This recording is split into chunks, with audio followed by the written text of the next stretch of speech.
Good day and welcome to Advocacy Anywhere, powered by American Jewish Committee. Advocacy Anywhere is AJC's digital platform that enables you to engage with AJC's global expertise, content, and advocacy from wherever you are. Since AJC launched the Mayors United Against Antisemitism initiative together with the U.S. Conference of Mayors in late January, over 360 mayors across the United States have signed the statement declaring unequivocally that antisemitism is incompatible with the democratic values that are at the very bedrock of our society. We are delighted to be joined today by U.S. Conference of Mayors President Mayor Greg Fischer of Louisville, Kentucky, and U.S. Conference of Mayors Second Vice President Mayor Francis Suarez of Miami, Florida, for a bipartisan discussion on the impact of this powerful partnership in the fight against antisemitism and bigotry. Moderating today's discussion is Melanie Pell, AJC Chief Field Operations Officer. But before turning it over to our mayors, we are delighted to welcome U.S. Conference of Mayors CEO and Executive Director Tom Cochran. Melanie, Tom, you have the floor. Thanks so much, Daniel. And Tom, we are just delighted to have you here to help us kick off today's discussion. This partnership between AJC and the U.S. Conference of Mayors is so extraordinarily beneficial for us. We're so grateful for this partnership. And so we're happy to have you welcome our viewers to today's program. Thank you so much, Melanie. As we say, I'm Tom Cochran. I'm the CEO of U.S. Conference of Mayors here in Washington, D.C. And thank you so much for convening this session, including two of our great leaders of the Conference of Mayors, our president, Mayor Fischer of Louisville, and our second vice president, Mayor Suarez, down in Miami. The conference values our partnership with AJC. It started with mayors' missions to Israel, and it extends to issues of mutual concern of both of our organizations today. Antisemitism is such an issue. As you know, in the last 5 years, we've had a significant increase to hate crimes directed at individuals and institutions based on faith, with the biggest increase among those instances having been those directed against Jewish people. We've always called on mayors to speak out against hate crimes. It's our heritage. It's our history. We will do it whenever and wherever it occurs. The sign-on statement is a joint initiative of the Conference of Mayors and AJC, and it provides a way for mayors to register their opposition to this dramatic increase of anti-Semitism and work together to reverse it. I'm pleased to report that more than 365 mayors have now signed on, and Melanie, they keep coming in. So the signatures are coming in and we're increasing. Now, this is more than just a sign-on statement. Our history is strong. In 2019, the conference adopted a resolution. That's our official policy adopted by the mayors around the nation of our organization that states that mayors have a responsibility to protect their cities by recognizing and confronting the growing threat of hate crimes and related violence, recognize the increase of acts of violence and aggression targeting individuals and institutions based on faith, strongly denounce anti-Semitism, bigotry against Muslims, and all forms of racism is not a part of our American values. And inside our organization, through our Mayors and Business Leaders Center for Equitable and Compassionate Cities, we are working to support mayors' efforts in the cities to show what good things are happening around our nation, to be more compassionate and to do the kind of things that's also following up on the resolution that was passed to breathe life into it. So Melanie, thanks so much for the opportunity to be here today at this session, and we look forward to our future working together with you and your great organization. Thank you. Thank you so much, Tom. And now I am delighted to welcome my mayor from Louisville, Kentucky, Mayor Greg Fischer, and the mayor of Miami, Florida, Mayor Francis Suarez. Good afternoon, mayors. Good afternoon. Hey, Melanie, good to be with you. Good to see you both. So as Tom mentioned, and I really just want to thank Tom again for those introductory remarks and for really framing this, because I think it's important for everyone to understand that as individual mayors, but also as the U.S. Conference of Mayors, which represents 1,300, you can correct me on the numbers, more than 1,300 mayors across the U.S., that this is something you see as a priority. So for us, we launched this initiative with the U.S. conference on January 27th, which was International Holocaust Remembrance Day, which we thought was a fitting day to launch our Mayors United Against Antisemitism initiative, which actually revived something we did in 2015, where we had a similar initiative that was focused really on Europe, saying we were asking American mayors to call on their European counterparts to speak out and combat the rising violent anti-Semitism that was taking place across Europe. But now, here we are, it's 2021, and we've experienced in the intervening years the horrors of Pittsburgh, the horrors of Poway, Jersey City, violent assaults against Jewish communities, Jewish institutions, and Jewish landmarks, from Brooklyn to Tulsa to Lexington to Los Angeles. And we felt it was really important, again, to bring together the voices of the mayors from across the country to say enough. So you are both in positions of leadership with the U.S. Conference of Mayors, and we're just so grateful that you were among our very first signatories. And Mayor Fischer, I'll start with you. Why did you feel it was important to be part of this? Well, to your point, Melanie, if you don't stand up and say enough, we see what happens. And history shows us that. And as mayors, if you don't run for office with a belief that we're interdependent, that we're all in this together, that our differences are what really is our strength, then you shouldn't run for mayor. So I'll talk about that in a little bit. But first, I want to thank you guys for putting on the program too. And Melanie, thank you for being a great Louisvillian as well. But I relish every opportunity I have to talk about discrimination, the fight against anti-Semitism, against any type of difference, if you will. You know, when you think about us bonded as one humanity, we come together around universal values of compassion, of kindness, and love. And then there's secondary differences we have as humans. It could be political party, it could be skin color, it could be religion, what have you.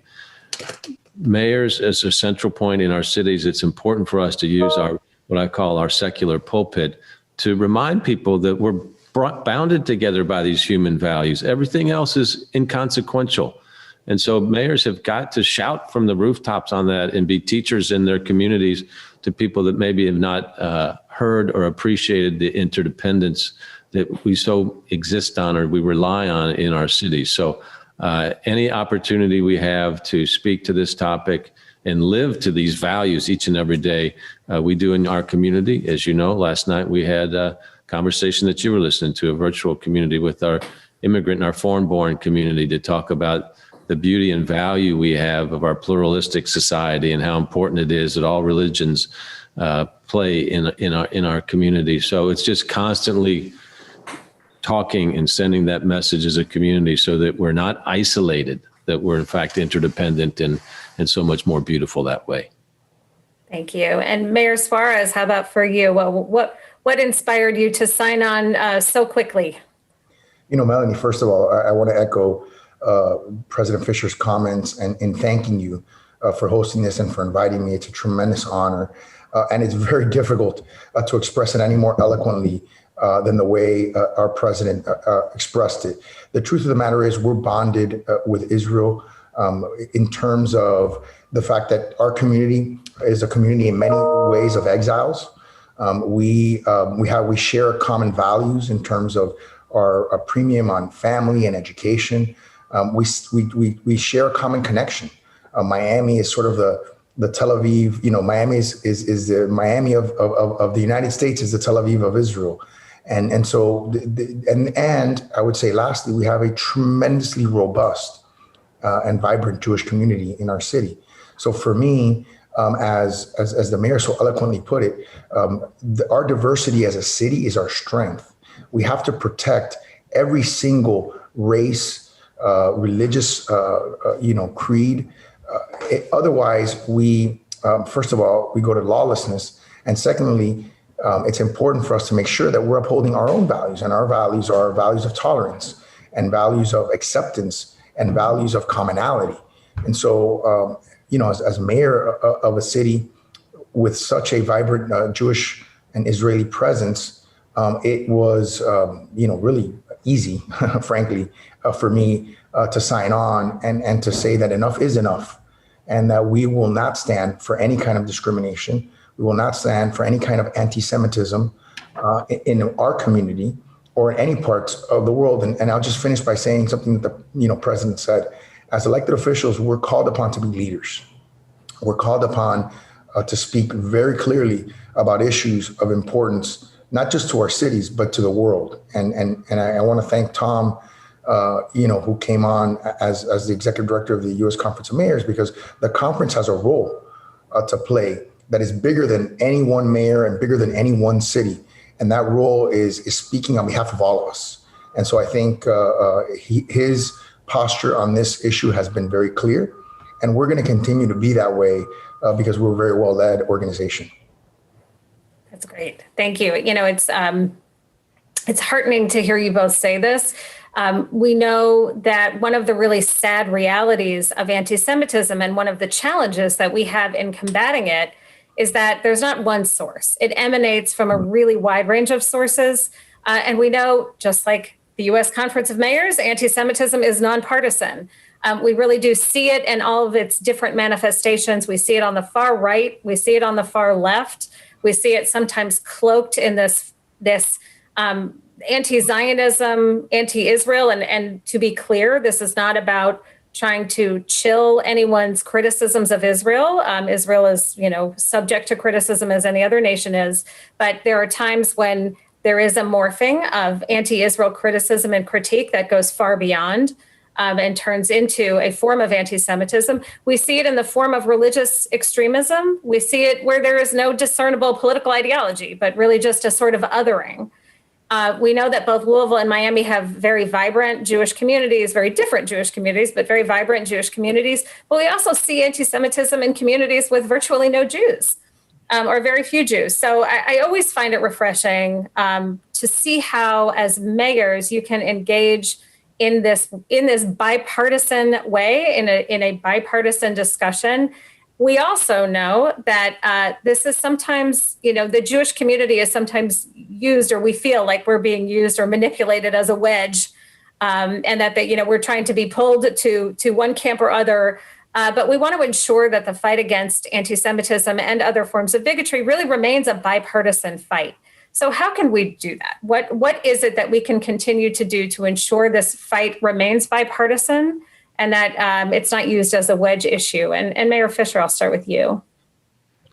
It's a great question because it allows us to really explore our humanity, right?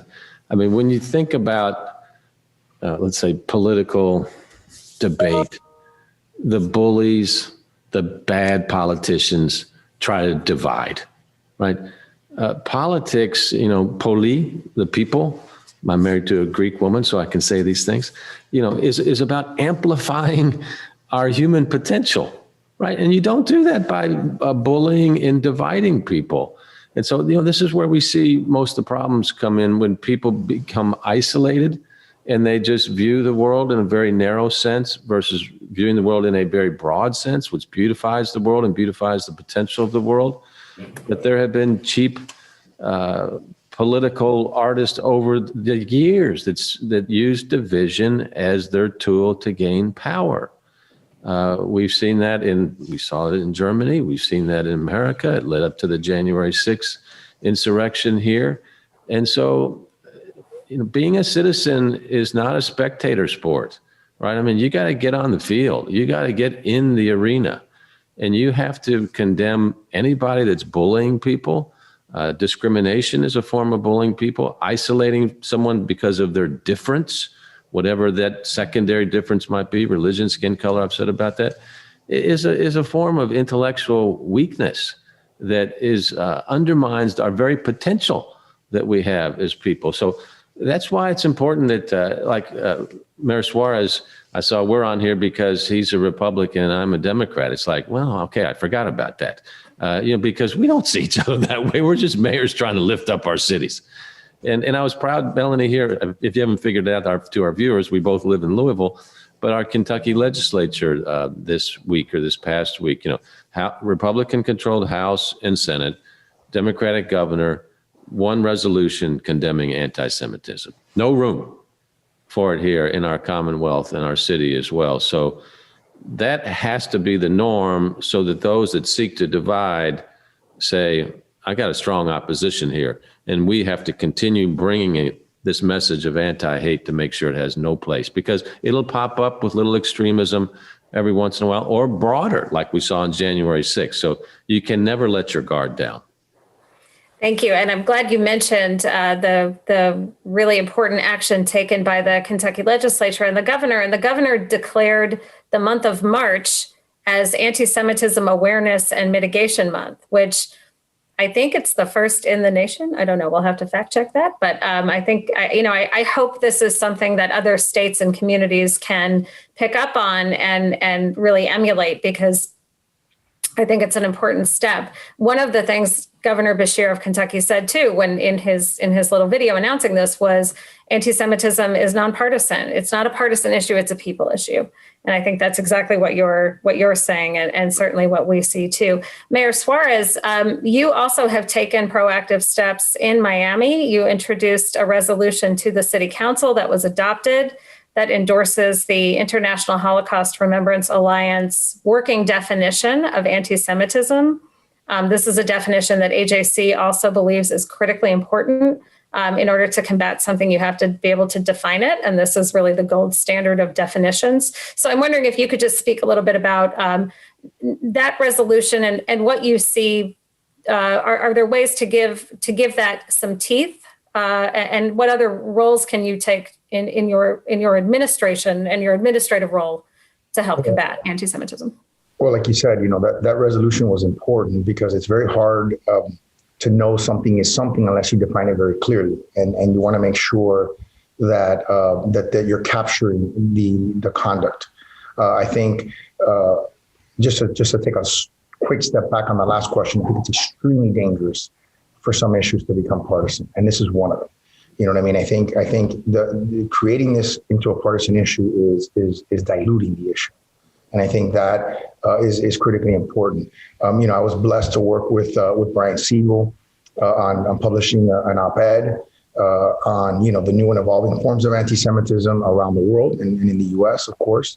And as you said, we updated the working definition of anti-Semitism and asked the U.S. Conference of Mayors, and joined up our group, of course, of mayors that are against anti-Semitism. I think it's important that, in terms of giving it teeth, and in terms of, first of all, I think the first thing that's important is when something happens, there needs to be more than just a statement. That's my humble opinion. I think there needs to be action, and frankly, even if it happens somewhere else, what happened in Pittsburgh, we acted here in Miami. We sent police officers to all our synagogues. We wanted to make sure that the Jewish community felt protected, that they felt that we were not going to allow a copycat incident to happen in a city like ours. So I think there has to be real action when something occurs. We can't just assume that it's not going to happen in our community, because it can happen in our community, and we don't want to be the next community that happens in. I think the second thing is, we have to always, just like we're always updating our definitions of what kinds of actions constitute anti-Semitism, we should update our laws. Right. And we should look at the severity of punishment, because I think obviously any kind of hate crimes are things that should have enhanced punishment, because they go beyond the normal crimes of passion or things that, can happen in a given moment. They're premeditated oftentimes. They're meant to create some sort of a symbol. Right. It's more than just a crime. It's meant to demoralize. It's meant to inculcate fear. And it's meant to make a political statement sometimes, or a religious statement.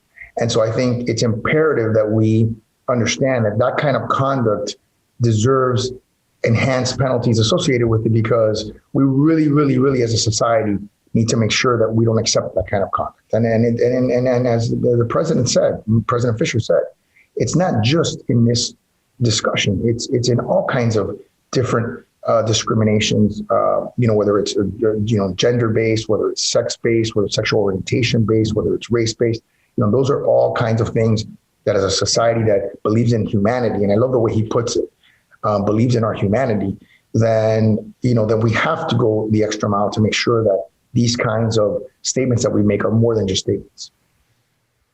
And Mayor Fischer, what about, we know that in some countries, for example, and this is something that we're in conversation with other countries, with other cities about, is a point person in administrations like an anti-Semitism czar, or someone who can be really attuned to the community, but also to the many sources, again, because we know it manifests in so many different ways and can help work to implement these strategies. But just curious, in your administration here in Louisville, how do you see this? How do you see the issue of anti-Semitism being addressed? And do you have specific people who work with the Jewish community? How do you approach the issue? Yeah. Well, first, let me just make a comment about the general kind of culture of the city. So we're the home of the first Jewish Supreme Court Justice, Louis Brandeis. He's part of who we are. We're the home of Muhammad Ali, one of the world's great humanitarians. Thomas Merton had his famous epiphany on interdependence at 4th and Walnut Street in downtown Louisville. And then, of course, our Center for Interfaith Relations is going over, this will be its 26th, 27th year this year. So this notion of pluralism and anti-discrimination is baked into who we are. And so when I became mayor, and it was about 10 years ago, I said 3 values going to drive our city of lifelong learning, an even healthier city, and an even more compassionate city. And we define compassion as respect for every resident so that their full human potential is flourishing. Okay, it's an action word. And then just before this event, we launched our Give a Day Festival, which is our festival of compassion. It goes on for the entire month of April. We set world records every year for compassionate activities. And so Janice Cates is our Director of Compassion Initiatives. That's her official title. So we're approaching it through a proactive lens of compassion and kindness and love, these universal values that take place here. And then, of course, within that falls, if there's any act of discrimination, it's addressed directly, community-wide. It might be if there's some hatred on a mosque or a temple or painted there, 1,000 people will show up to respond to a job that maybe requires 2 people in 4 hours, to just have these waves of expression from our city that this is not tolerated here and this is not who we are. And I think it's a big part of my job. Like I'm the anti-discrimination, anti-Semitism czar in the community. I do not hesitate to talk about these issues. And I talk about compassion every day. And again, it gets back to this notion of any type of bullying that takes place on anybody. It's the job of any leader, especially the mayor, to address these type of things. So it's intentional, it's cultural, and it's action oriented. So one of the things that Tom mentioned in his intro was that AJC, in partnership with the U.S. Conference of Mayors, in non-COVID years, has taken delegations of mayors to Israel, and I know we've been trying to get both of you on one of our trips, and hopefully the timing will work out. Maybe 2021 later in the year is the year. I hope so. I know when things can open up again. But one of the things we do as part of every delegation that we bring to Israel is we go to Yad Vashem, which is the Holocaust memorial, and we had a moment with a delegation of mayors where there was this sort of aha moment where they saw that mayors were complicit in the Holocaust and were complicit in enabling their Jewish communities to be deported and ultimately murdered. And there was this sort of moment that where they realized all over again. I'm sure it wasn't the first time, but it was certainly a moment where they saw that their moral leadership had power, and that the role of the office is a powerful, powerful role. So I'm just thinking how, and you've addressed it a little bit, but if you can speak to the role of being the voice of moral clarity. You're not there, you are there because people need potholes fixed. We know this, they need the clean water to come out of the faucet when they turn it on. They need the snow shovel, not in Miami, but they also need a voice of moral clarity when something bad is happening. And I know you both take that responsibility seriously. And Mayor Suarez, maybe you can start and just speak to, in this context, the role of the mayor.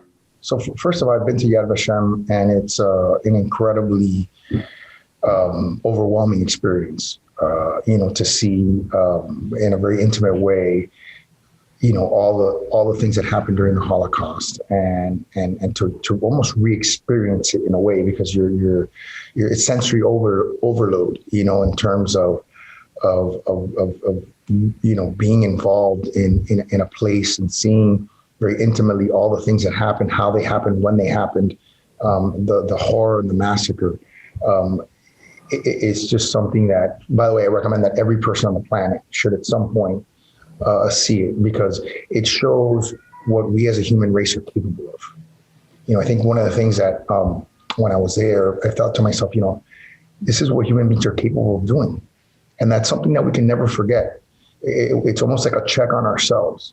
So that's one thing I just wanted to express. The second thing is, one of the things I've learned in the short time that I've been mayor, and the longer time that I've been a public official. I've been a public official now for 11 years. It seems like they're dog years, But but one of the things I've learned is our most important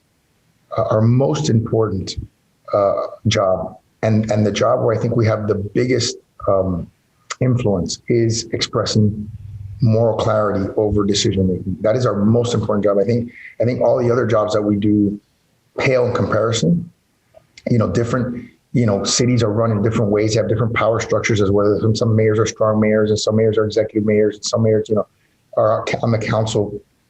But I think we always have a voice, and I've learned that particularly in the last year, during COVID, and is that we have a voice, and our voice is the most powerful tool that we have, and the ability to congregate, the ability to get the attention of the press and to make a statement, which means we can talk to everybody. Essentially, we can communicate with every single person.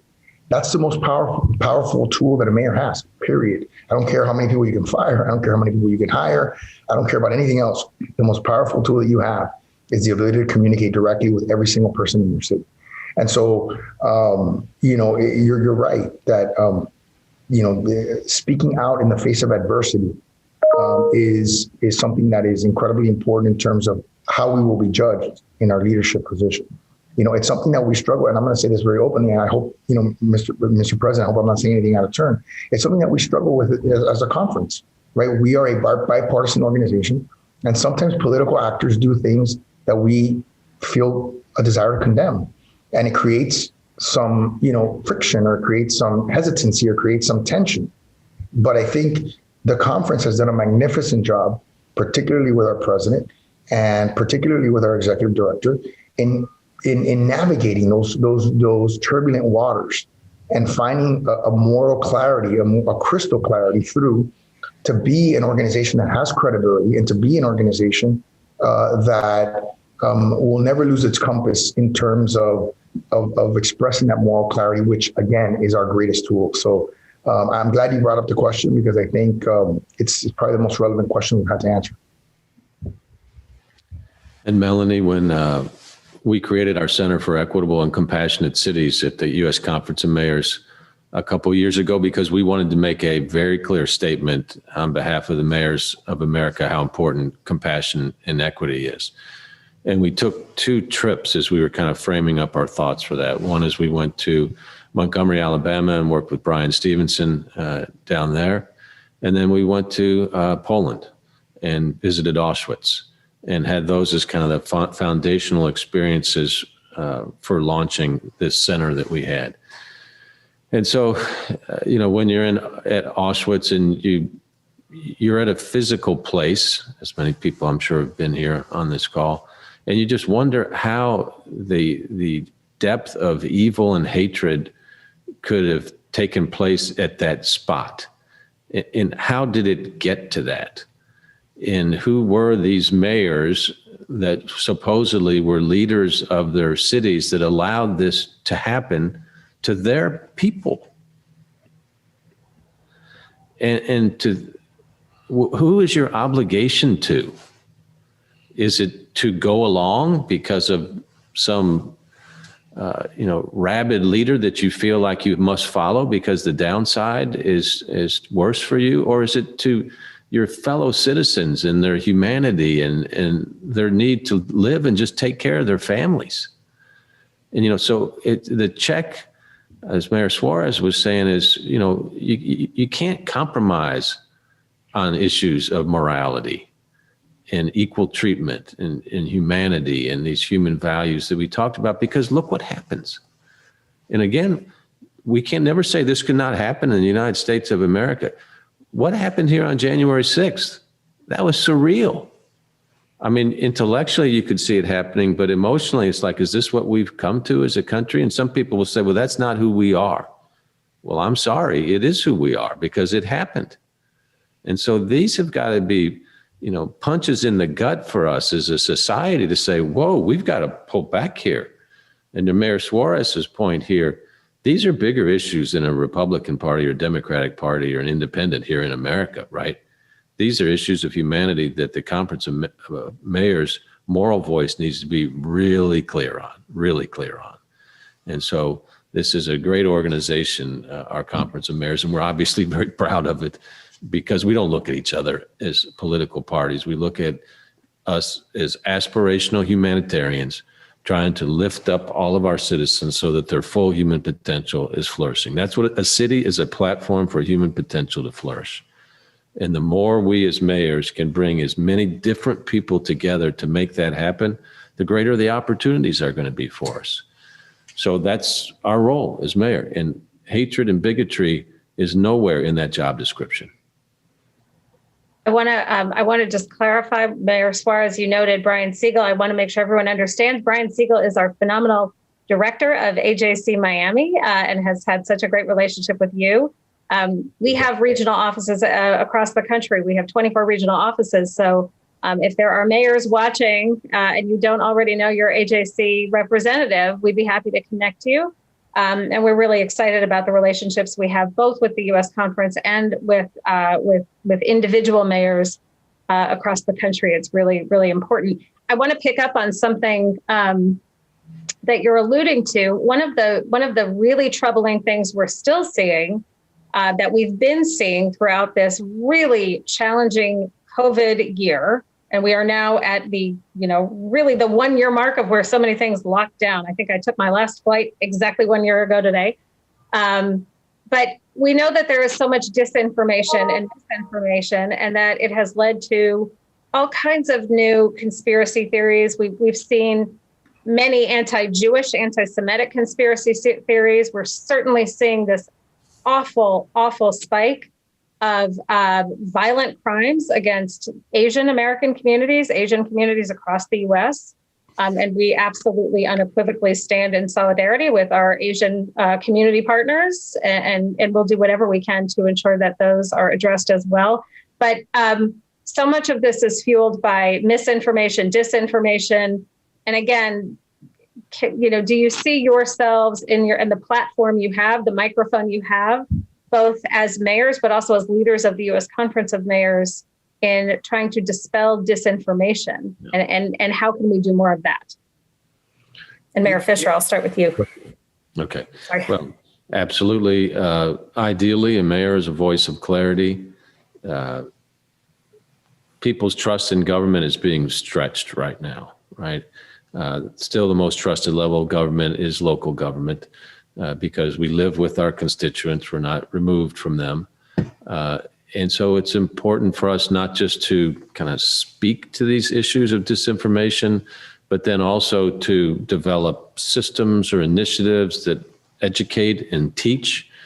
After the horrors of Charlottesville, where you saw anti-Semitic activity, Klan marching, et cetera, that's when I said, this is not America. One of my staffers here, Katie Dalinger, said, no, Mayor, this is America. And I said, well, we launched an initiative called Lean Into Louisville, which is education initiative, leaning into all forms of discrimination and hate. Because I do find that people of goodwill want to learn more about all of these issues, but they haven't been taught. They don't know where to go for information. So Lean Into Louisville provides that type of collection point for them. And the goal is to build from the middle out, not from the extremes in, because the extremes are always going to be there. And then frankly, they're not really interested in compromise and learning, but there is a big center that wants to get a lot bigger as well. So that's how you can scale up a mayor's ability in addition to individual press conferences that you might be having or individual responses to incidents. But then how do you build systems that build social muscle in your city, like Lean Into Louisville? Or our Compassionate School project is the biggest project of its kind in the world, integrating compassion into our elementary school curriculum so that our youngest citizens are learning about these universal values that I've talked about of compassion and love and rejecting hate and anti-Semitism. And you start that at a very early age so those type of muscles start being cultivated. So we've got a lot of different ways we as mayors can attack these issues and build the potential of our cities. Mayor Suarez, did you want to add there? Yeah, I just wanted to say briefly that there is no doubt in my mind that there is an assault on truth in our society. And I think, you talked about sort of conspiracy theories and, and by the way, some of it, in fairness has been brought upon by the press itself. But when you start talking about, when you start creating concepts that put in doubt in the minds of regular citizens as to what the truth is, and when truth is relative, right, and can just be spun in any direction, that is very frightening. It is extremely frightening. We know that, Nazi Germany used disinformation and information as a means of thought control and manipulation. And that is, again, something that we have to be very vigilant about. Obviously, there's a variety of platforms where information is being put out. And I think we have to figure out as a society how we're going to come up with structures to understand what is true and what is false. And it sounds almost like elementary, right? It sounds like something, it sounds like we're talking about to a second grade class about, hey, is it true that the, sky behind me is blue? Clearly it is, right? Things like that. But there has been a real assault on the concept of truth. And I think that's something that we have to continue to talk about. We have to have a broader conversation about and be thoughtful about how we're going to combat that. There are a couple of tools I want to also mention that and offer to both of you, to any of our viewers, anyone watching, and then also one of our advocacy objectives. So first, AJC developed a resource that we call Translate Hate that takes some of the common anti-Semitic tropes and terms and phrases and explains their origins. First of all, many of them have medieval origins, but also then shows how they're used in a contemporary context and how some of the terms we see, sort of where they came from and how we want to make sure everyone's antenna are up when they hear these terms so they understand them. So that is a tool that's on our resource, on our website, ajc.org, that again is called Translate Hate. We recently presented both Translate Hate and a survey. And I know Mayor Fischer, certainly, I think Mayor Suarez too, you are innovation and data people. So I know the data is really important. We surveyed both American Jews and non-Jews in America about their perceptions of anti-Semitism, not their perceptions of Jews, but their perceptions about the prevalence of anti-Semitism in society. And, as you might imagine, the Jewish community is incredibly concerned. The numbers were really high in terms of the feeling that anti-Semitism is on the rise. It's getting worse. We're seeing it in more ways than we did before. And there was a disconnect between the way Jews felt and the way, the non-Jews perceived the issue of anti-Semitism, where they didn't necessarily see it as being such an issue. So we're trying to understand that gap. But we recently presented both our survey and Translate Hate to the National Association of Attorneys General. And it was a really interesting conversation. It's the kind of information, we're eager to share with your administrations, with mayors, et cetera. So that's one resource we can offer. But then also we're working to advance, and we're hoping it will be reintroduced in Congress very soon, the No Hate Act. And the No Hate Act is an act of Congress that would create grants for state and local governments to help improve their hate crimes data collection and the hate crimes reporting. We know that the numbers are woefully underreported. We know that many communities simply don't have a mechanism or a means to collect the data. The data being collected is, there's a lot of disparities between community to community. There are major cities that report zero hate crimes because they're not collecting the data.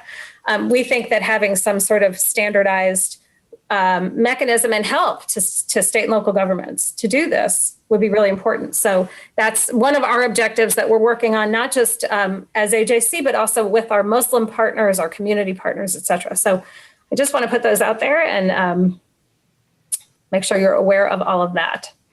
So I think at this point, Daniel, I think we can open this up to some of our viewer questions. We'll take a few questions and then we'll conclude in a few minutes or so. Thank you, Melanie. Our first question comes from Nicole Schneider, who's asking on Zoom if either or both of you can speak to what is actually being done, perhaps in the classrooms, to educate youth in your cities on anti-Semitism. I'll start that. I mentioned earlier, it's not specifically anti-Semitism, but it's anti-discrimination of all forms. And that's part of our Compassionate Schools project. In our public school system here is about 100,000 kids or so. It's focused on the elementary areas. So we're starting young with them, but being very clear about the importance of, the positive human values around compassion, as I spoke about here earlier. So to make sure that these young kids at an early age are understanding what love of self is, that has to be present. Unfortunately, some kids that come from really challenged environments early on, they don't know how to love themselves. And yet we have an expectation in our society for them to be able to work with teams of people to get things done, which requires empathy. So we teach us love of self and then empathy. And a big part of that obviously is anti-discrimination, but not specifically around anti-Semitism, but any form of hatred. No, I think it's an opportunity in our community, without a doubt, to be more specific about some of the anti-hate, educational initiatives that we engage in. I think it is a good idea to sort of differentiate and go to a little bit more of a granular level. So that's something that I'm gonna look into. We don't control in the city our school system, so it's a whole different government, unfortunately. But it's something that certainly is worth looking into and seeing and getting more information on, and potentially proposing that it be done at a more granular level. And Melanie, related to that, I just would like to make a pitch for us as a country to start talking about mandatory national service as something that everybody should go through as a rite of passage as a young adult, so that we can get in the trenches with each other, whether it's in the physical trenches or in the classroom or public health areas, so that, we know each other. I mean, rural, urban, Black, white, Jewish, Christian, Muslim, we've lost that way, and when you take a look back at previous, and history is always changing, but when you take a look back in our post-World War II era, and certainly we had problems back then as well, but when you look at our senior leaders compromising with each other, they worked with each other in our military efforts, right? And there was a bigger goal out there. And I think we really have lost our way on that as a country right now. We got to start looking at systems to bring us back together, so we don't look at somebody from out in the rural hinterlands, the Christian, and I'm a hip young Jewish multi or biracial person. It's like, no, we're the same thing. So I just want to put a plug in that. Let's be talking that back up. Mayor Suarez, what do you think? No, I 100% agree. And in fact, Israel does that. You know what I mean? I think compulsory service is something that, like you said, it breaks barriers down. It, first of all, creates a tremendous amount of pride in national pride. Secondly, it just like any kind of service, particularly military service, like you said, you get to meet people of all different racial backgrounds, economic backgrounds. It makes everybody, feel equal. There's a sense of equality and a sense that we're all in it together. I love the idea. I think it's wonderful. And I'd love to write an article with you on it, because I think that's something that we should push for in this administration. By the way, one of the other things that we see, and again, this, I know that Mayor Suarez, what you've done in terms of making Miami the, innovation center that you have, that we see in Israel, is that the people who serve together often go on to form startups together, or they're connected to one another post service, that's the business network that they then develop. So, but that's where they meet. There's no doubt about it. That school, there are points in life where you get connected with people and you form lifelong bonds. So to Mayor Fischer's point and the president's point, which is this could be a place where you're creating lifelong bonds, lifelong friendships with people around a very positive virtue, which is to serve. Well, and you could be intentional, right? Teach innovation, teach tolerance, teach some of these values that we're missing in our country right now. These are not political things, right? We got to come back toward our humanity. And could you imagine if the United States of America had the innovation quotient as Israel does per capita? My gosh, So actually, I want to pick up and ask you a question, because one of the mayors that we took to Israel is Mayor Pete Buttigieg, who actually talked about how his service in the military did exactly what you're describing, exposed him to people from, backgrounds and places that he would never have otherwise met, and how important that was for him. But he also is a former mayor who understands innovation, understands how cities work. I'm wondering, just if you want to comment on the fact that we now have 2 mayors in this administration. I don't know if Marty Walsh has been confirmed yet? I don't know if he's had his confirmation yet. I don't think so. But the role of mayors in terms of bringing that the viewpoint and vantage point of mayors and with in particular the view of innovation to these important positions within the administration. You want to comment? I think it brings great. I'm overusing the word humanity in our special session today because I'm an entrepreneur that just happens to be a mayor. I'm not a lifelong politico. So I feel like I'm kind of grounded in how things work. And if you have people that have been not in the business area or been legislators their whole life, it doesn't bring the reality of, okay, how do we get this done? So when you have mayors in the cabinet, that's going to be one of the first things they think about. Okay, great idea, all this, but how do we execute this to scale? Number one. And then number two, and the Biden administration clearly has a North Star on equity already. It's like, as a mayor, most of the challenges that we deal with are issues related to poverty, right? And issues related to challenges of then who most of the people are in poverty, which is most of our primarily Black and brown communities. So how do we have equitable innovation to scale? And to make sure that conversation is taking place daily in the White House, I think would be a tremendous value. Daniel, you want to ask our next question? Yeah, so I have a question actually I think it would be great to hear from both of you on, and perhaps Mayor Suarez, we'll begin with you. This is from Ellen Schneier in New York. There seems to be incredible momentum with this, the Mayors United Against Antisemitism initiative. How can the U.S. conference keep this up? And in other words, what have you learned from this specific campaign, and what do you see as the next steps in your responsibilities as both mayors and leadership in the conference? Oh, we're blessed. You have the president here who has focused his entire presidency on like he says, you can never use that word too much, promoting humanity. And I think for us, we have to look at what are the things that we can do to continue to discuss this issue, to highlight the issue, to have, as Melanie said earlier, to have laws that have real teeth, and to take real concrete action on issues like that. If I could go back to the last question for a second, I would just say that I think having mayors continue to take leadership positions in government is really an indication of how our sort of bipartisan or nonpartisan, no-nonsense approach to making decisions is resonating with the public. You have multiple mayors that are presidential candidates, and that rhetoric and the way they talk, which is different, I think is really resonating with people, and it's giving mayors opportunities to lead and have a higher profile, which I think is important.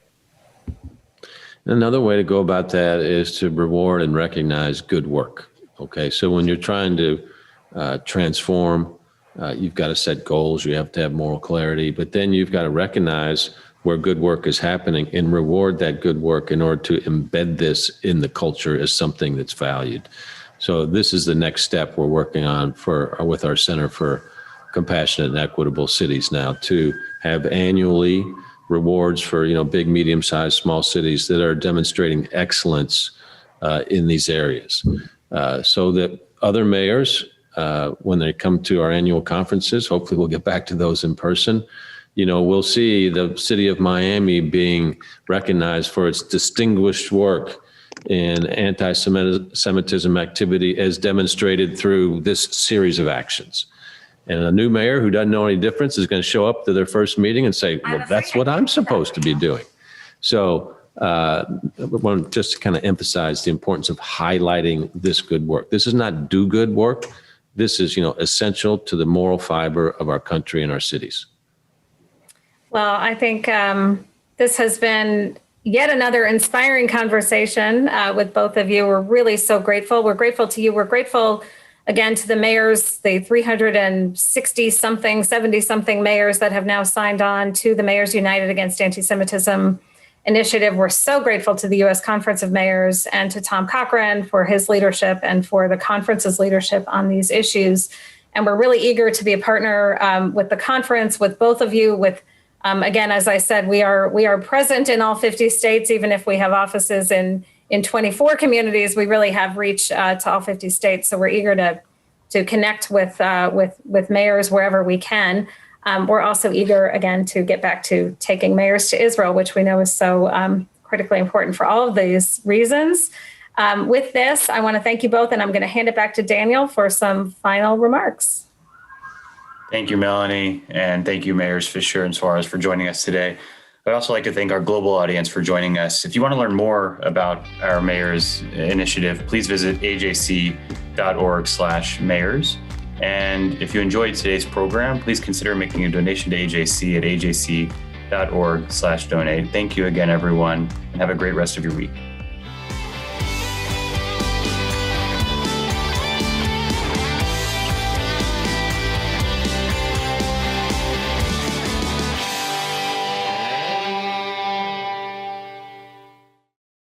We would be pleased to send a complimentary DVD of this program to anyone who wishes to support JBS with a tax-deductible gift of $36, double high or more. Simply visit the JBS website at jbstv.org and click on the Donate button to make a donation by PayPal or your credit card. And please indicate the program for which you would like a DVD. Or you can send your tax-deductible check to JBS, Post Office Box 360, Stamford, Connecticut 06904. Or you can call the JBS Pledge Line at 833-MY-JBS-TV. That's 833-695-2788. And again, please remember to indicate which program you would like to receive with our compliments. We thank you for your kind support.